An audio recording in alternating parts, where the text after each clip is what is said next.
Friends,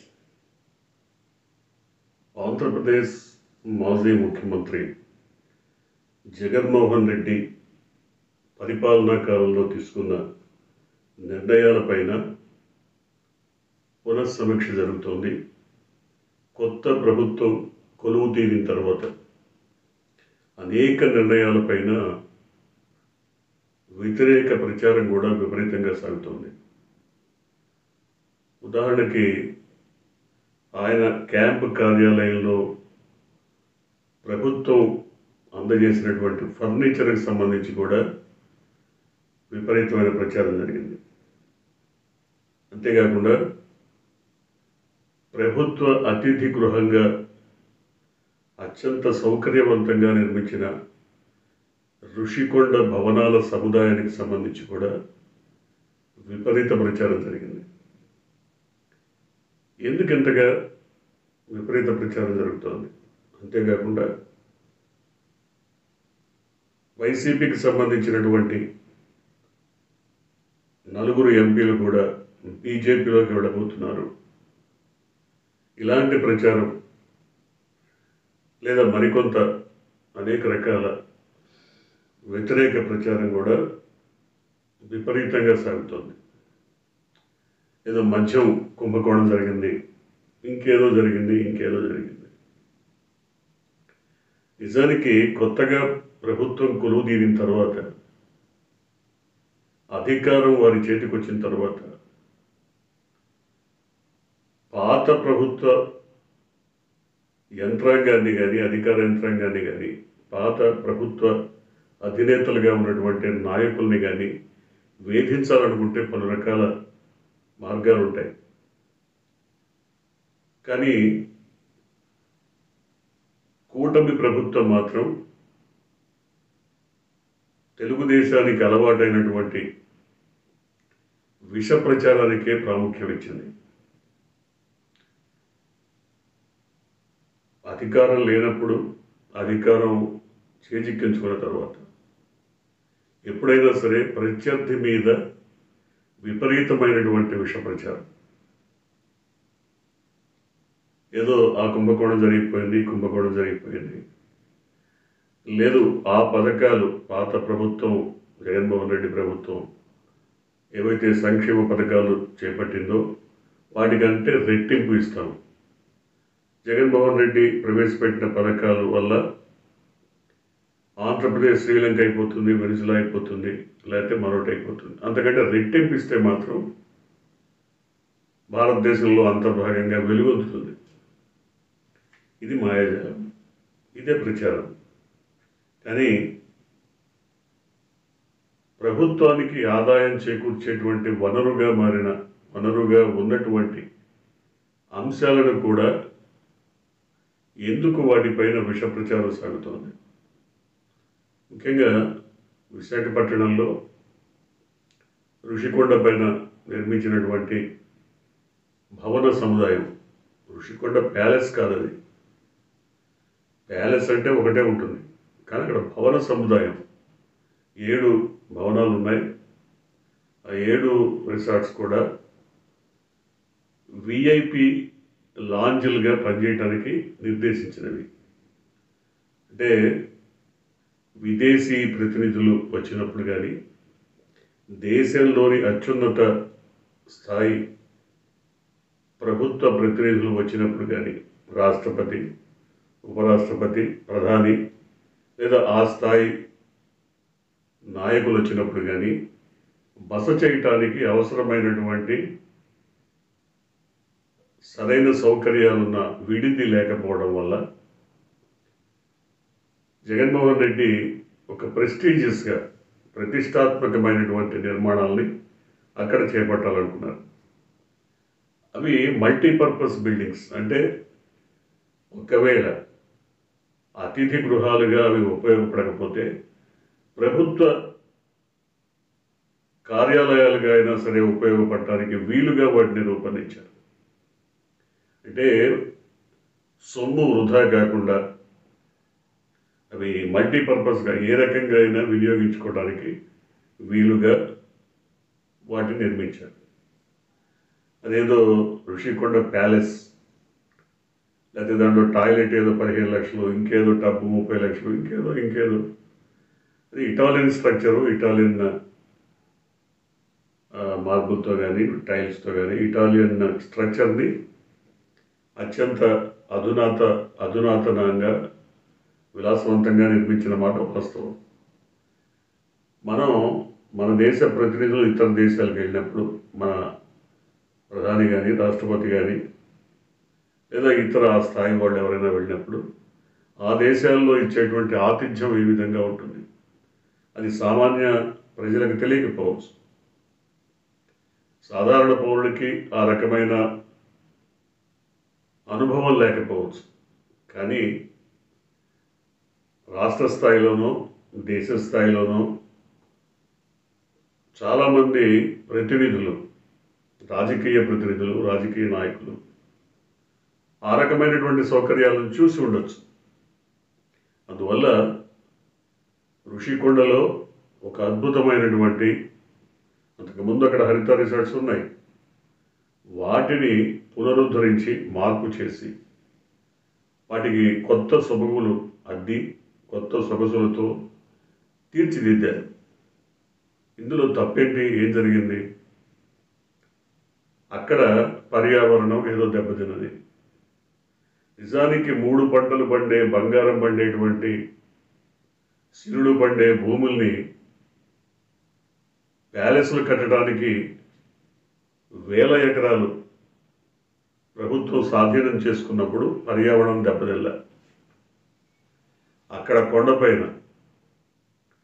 బీడు భూముల్లో, అక్కడేం పచ్చని పొలాలు లేవు, పంట భూములు లేవు, పండ్ల తోటలు లేవు, కొండపైన నిర్మించారు. అక్కడ పర్యావరణం దెబ్బతిన్నది.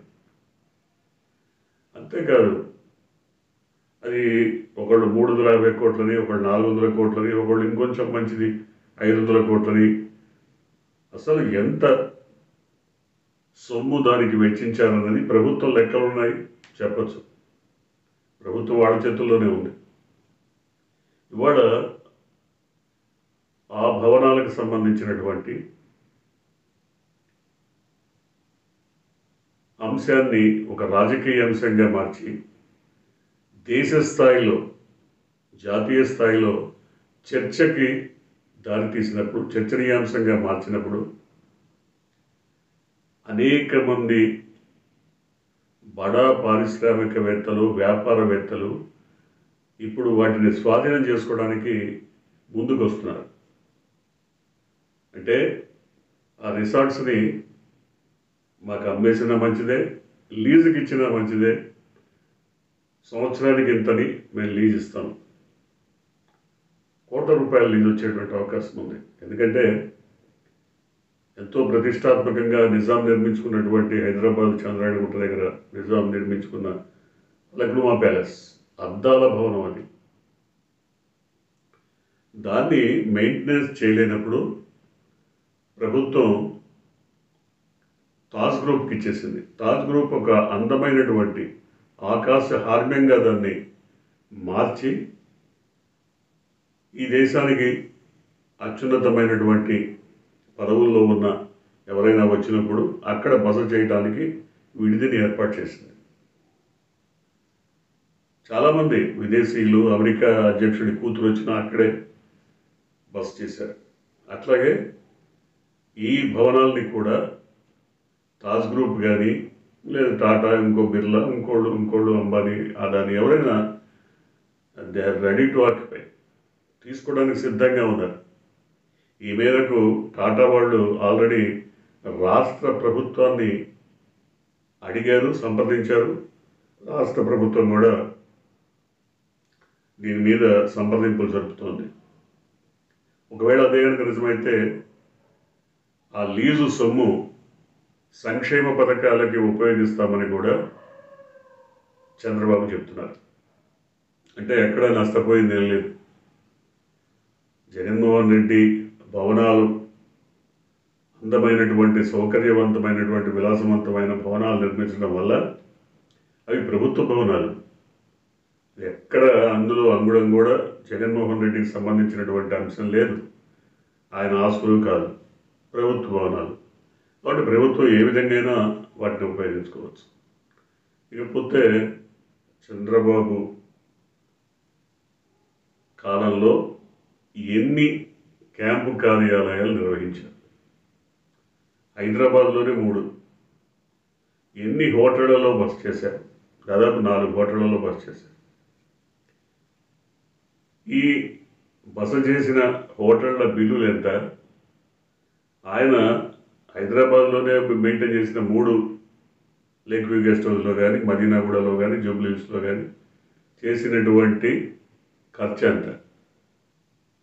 విజయవాడలో కూడా అంతే, నోవాటెల్లోనో లేకపోతే మరో హోటల్లోనో మరో దాంట్లోనో. సో వీటికి అయినటువంటి ఖర్చు ఎంత? ఇవన్నీ చూసిన తర్వాత జగన్మోహన్ రెడ్డి దగ్గర ఉన్నటువంటి ఫర్నిచర్ ఖర్చు ఎంత? ఇది కూడా కాకుండా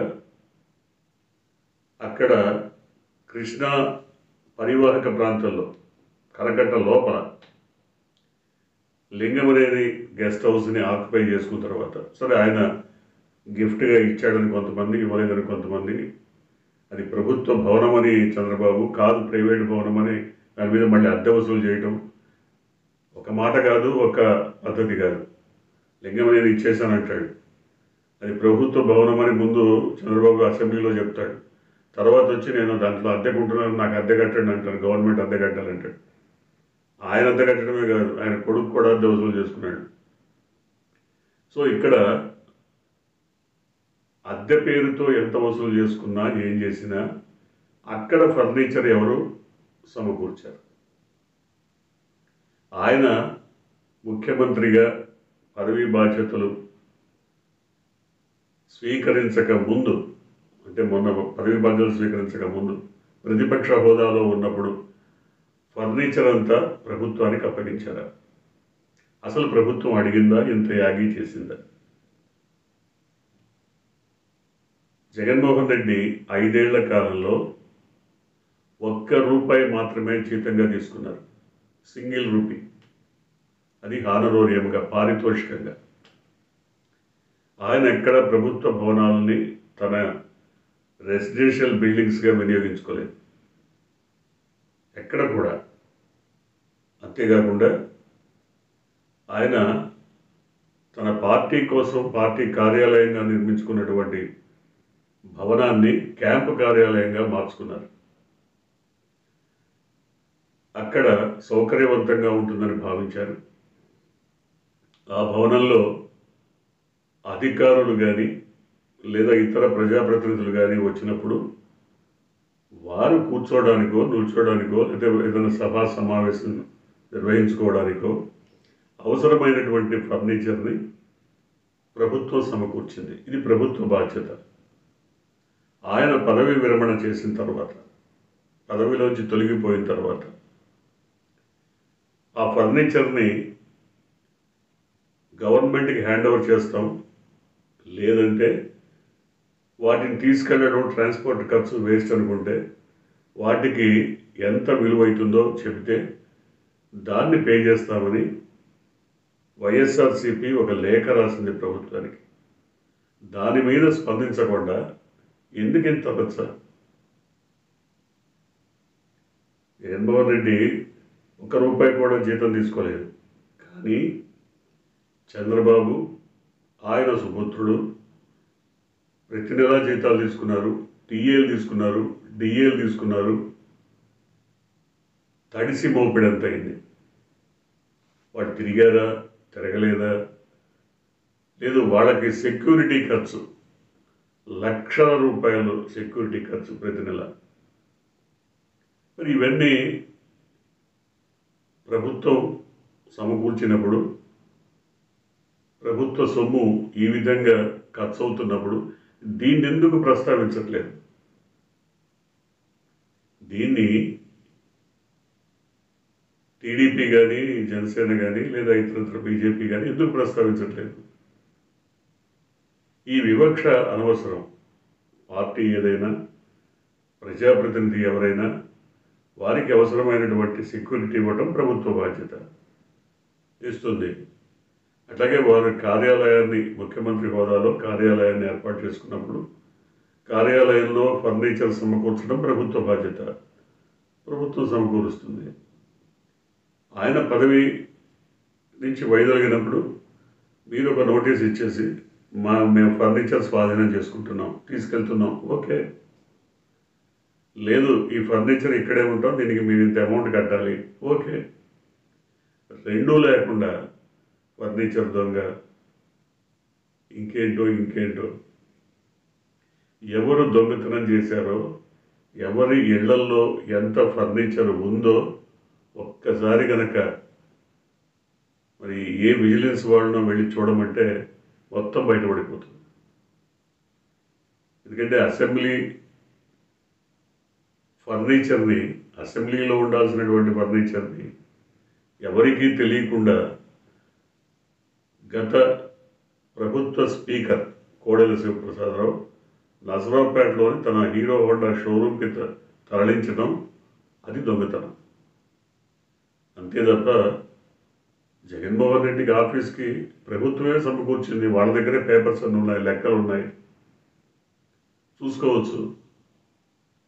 సో ప్రతిపక్షం పైన ఏ రకమైన చర్య తీసుకోవడానికైనా వాళ్ళకి అధికారం చేతిలో ఉంది. కానీ విష ప్రచారం చేయడంతో మాత్రం, అనవసరమైనటువంటి విష ప్రచారం చేయడంతో కూటమికే నష్టం తప్ప వైసీపీకి వచ్చే నష్టమేం లేదు. ఎందుకంటే నిజాలు నిలకడ మీదైనా బయటపడతాయి. బయటపడ్డప్పుడు నలుగురిలో నవ్వుల పాలయ్యేది ఇట్లాంటి విష ప్రచారం చేసే వంది మాగదులే తప్ప వైసీపీ కాదు. చూద్దాం, ఇప్పటికైనా ఈ విష ప్రచారాన్ని ఆపుతారేమో, చూడాలి.